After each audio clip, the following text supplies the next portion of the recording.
He died on the other side. I don't know when I can go back. Is that bomb done? Am I safe to go back? Do I just not worry about her loot and go forward? Don't kill me, game. I'll be sad. Static shell. I don't know what that is. Sure. Alright. Don't break my item. Or do. Really, at this point, it's kind of whatever. No, although that's kind of the second, third best option. I don't know, it's pretty bad. I just like fix my slight under fire res for losing cast speed. It's kind of gross. Not gonna lie. It's just gross. Either way. So here's all my skills and everything. God, unequipping and equipping. Okay, that's obnoxious. Do I have the right one on then? I do. I guess we get to go through my skills. I have to remember where the hell this is. Okay, here we go. You're gonna have to make a clip of this, effectively, to like look at the easiest, but we're down here. Dilation, Energize, Recollection, Prismatic Buffer, Barrier. These things. +1 charge. I use Astonish. I don't know. Some people use this, some people don't. I kind of like it. Although now that I'm mostly stun immune, so I probably should get this point back. Either way. This is Runic Invocation. The only thing that really matters is immutable order to make sure that you always have real wins. But I don't know. There's a bunch of other stuff like mana efficiency, ward gain, mana refunds, etc. This is Frostclaw. The big things here are going to be like increased duration of ailments is nice. This stuff, Real Wind's Veil, and the Shiver Shell leading up to it, this is a lot of your ward gain. This is just some good damage. This is extra projectiles and you can shotgun mobs. This is what you're getting your Ice Barrage. You can manually cast Ice Barrage if you want as well, instead of using Snap Freeze, but Snap Freeze is very powerful. There are a lot of things in the game that can be frozen, including bosses, and being able to freeze them on demand is aces, to be honest. This is Telly. Some people use Flame Rush, some people use just like another skill, and then you can have Runic be your teleport if you want. I like using teleport though because it can jump over terrain where like the other skills can't do that. And you get a bunch of freeze rate, you get stun immunity, you get a little bit of armor, like it just has some nice stats. You get to carry all these buffs for a while. And then this is Ice Barrage. This is actually the majority of your damage.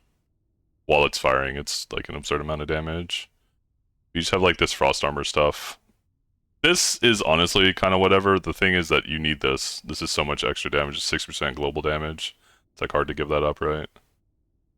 And then you're just going to be going up here through Biting Cold, Sublimation, for Wintry Blast. It gives you a bunch of extra projectiles. Brittle Fragments makes it so that your projectiles are AoE projectiles now, or more so than before.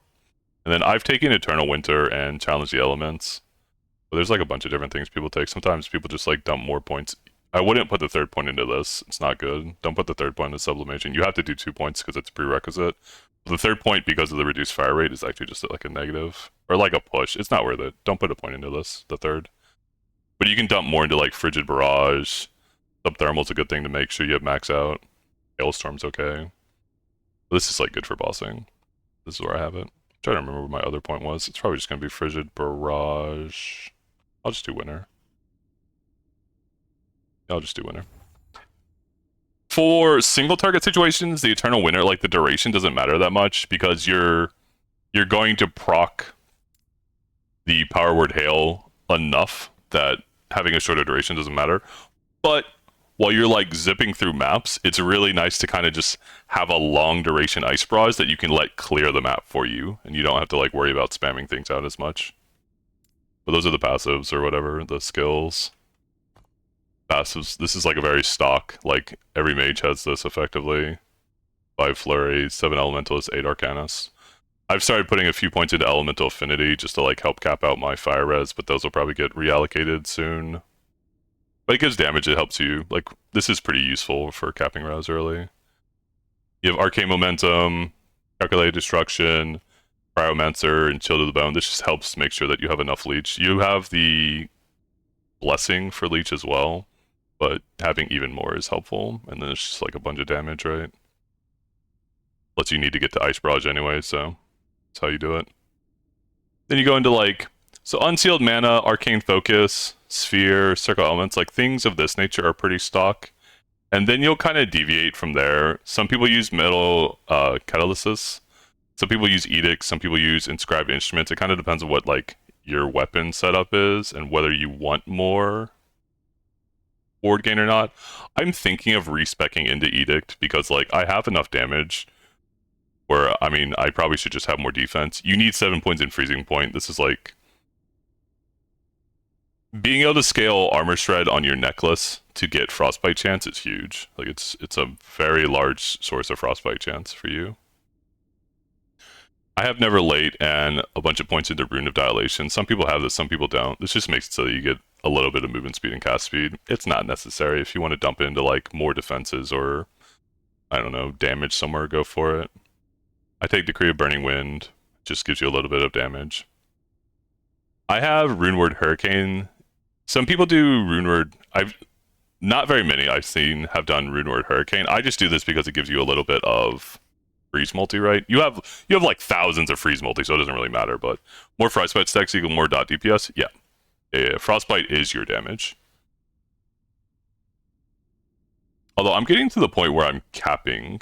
You can only have like 999 stacks, and so I'm probably going to lean back a little bit on that, but I'll deal with that in the future. But this just gives you a bunch of freeze multi, but you have thousands of free multi already, so it's kind of minor.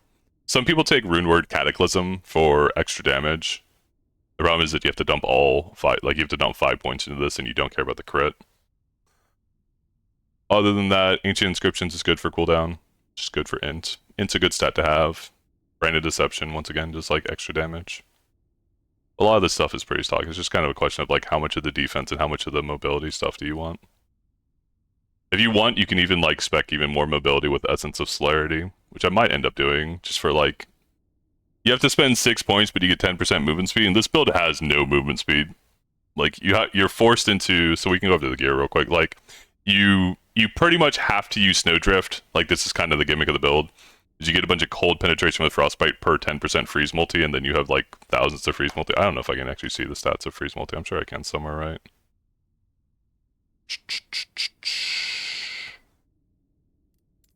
Other? Yeah, see, I have like 2300 freeze multi, and it's actually higher than this when combat's happening. But like, you can see how much freeze multi you have. This is very important to have this cold pen. It just gives you a lot. And then freeze multi, like I was showing earlier with the Frost Claw, is a lot of ward generation. So it's just like a stat that you want to stack as much as possible. But like Snowdrift, it's kind of not up for debate. You need to be playing with Snowdrift. Frostbite Shackles are just, you don't have to play with this item, but it's a very good item. It's very hard to find gloves that are competitive with this that aren't Frostbite Shackles. So this is number one item you want. This is second item you want. And these are like fairly easy to acquire early. And then later on, you'll move into stuff like Twisted Heart for some ward gain. I'm using an Ocean for just like a bunch of freeze rate and more damage, but like typically it's just going to be, your rings are just going to be things like freeze multi, elemental damage over time, resistances as you need them.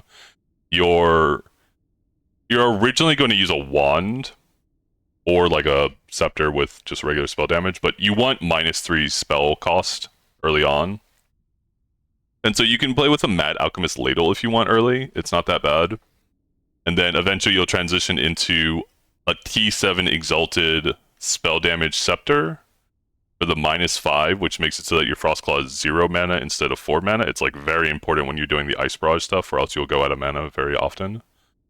And then after that, you'll transition to a Frozen Ire with those stats on it. If I had a choice, I mean, the weapon that I'd smash with this, instead of health on kill, it should be freeze multi, but like spell damage is the mandatory mod, and then cast speed, freeze multi, things of this nature are good. I'm using an Ice Barrage chest. You can use it, you don't have to use it. You have like some spare points in Ice Barrage. You don't really need it, but it's pretty good. I just have Frostbite on Helmet. I have plus points to teleport.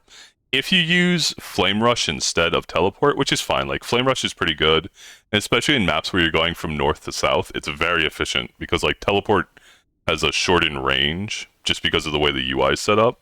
whereas Flame Rush can just like go forward. But if you're playing with Flame Rush, there's a helmet mod that says Flame Rush distance and speed. I would highly recommend getting. It's very strong. It'll make you much faster. Your necklace is going to be Shred Armor, Freeze Rate Multi, Elemental Damage over time. I have a very low roll of Elemental Damage over time because the item just bricked, but those are the stats you want. I'm playing with a Cuckoo, an Avian Puppet, but that's just because I found one on the marketplace. Otherwise, you would just have like, there's like a Ward Retention Catalyst, there's a Freeze Multi, Cold Damage Catalyst. These are both very good implicits. And then you're going to want Freeze Rate Multi, Cast Speed, Cold Damage, or like your important stats. The belt, Cold Damage, Elemental Damage over time, Freeze Rate Multi, these are your damage mods. Cooldown Recovery is good just for the mobility skill. Once again, you're like, you have no movement speed, so like all of your mobility is traversal skills. You very much want cooldown recovery. You ideally want opal rings so that you have more cooldown recovery, and there's even a helmet that has even more cooldown recovery. Like, ideally you would have all of that as much as possible. Other than that, I guess idols. So use Throne of Ambition. Like, if you're a fire build or a cold build, you play with Throne of Ambition. It's just kind of how it works. It's a super strong item. My smalls are just like whatever res I need at the time I'm using. I'll probably switch this over to Void now that I have fire res. These 2x2s I'm using are chance to gain Lightning Aegis when hit and apply Frostbite with cold skills. Lightning Aegis is something that gives you extra lightning damage and gives you reduced damage taken while you have Lightning Aegis. It's just like a defensive measure. Probably prioritize high chance to get Lightning Aegis over high Frostbite. And honestly, I would almost say it's fine playing with a third one of these over Throne. Yeah, honestly. Because we're not really stacking that much armor to make Throne that strong defensively. And then these longer ones are Frostbite Duration and ideally increase cold damage over time, but I only have one of them. There's like not even a second one to buy unless they're like millions. But like Frostbite Duration's a pretty powerful stat. It's pretty... There are very few sources of ailment duration. So getting it where you can is pretty good. I think it's it. That should be all the build. Yep. I say just like a quick disclaimer. I leveled with Glacier a lot of the time, and then I leveled with Fire Frost Claw, and then I leveled then I transitioned in Monolith to just like pure Frost Claw.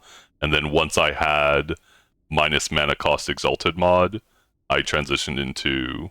So early on, you use Static Orb instead of Ice Barrage, because there's just like a bunch of mana stuff and damage stuff. It's like a very good thing with Flame Rush.